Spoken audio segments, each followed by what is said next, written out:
మీరు ఈ సినిమా వరకు డైరెక్షన్లో ఎక్కడ ఇన్వాల్వ్ కాలేదు సార్? అసలు ఎక్కడ కూడా? అసలు టోటల్ ఇన్ని రోజులు చేశారు. లొకేషన్కి 3 times వెళ్ళానండి.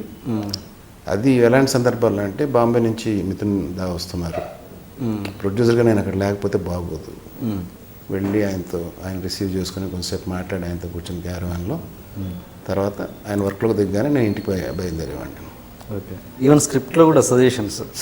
బిగినింగ్ స్క్రిప్ట్ ఫామ్ అయ్యేటప్పుడు నా సజెషన్స్ ఉన్నాయండి. కొన్ని తీసుకున్నాడు, కొన్ని తీసుకోలేదు. దాంతో నా పాత్ర అయిపోయింది. ఇంకా డబ్బులు పెట్టడం తర్వాత మిగిలింది. ఎందుకంటే నాకు తెలుసు అంటే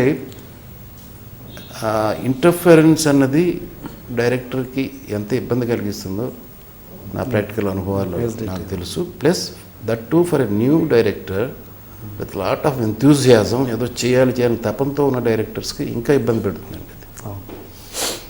సో ఆ తప్పు నేను చేయలే. అందుకే లొకేషన్కి వెళ్ళేవాడిని కాదు. వెళ్తే నాలో ఉన్నాడు బయటకు వస్తాడు కదండి, వాడో చేతికి గెలుగుతాడు. అది చాలు స్పాయిల్ అవ్వడానికి సినిమా.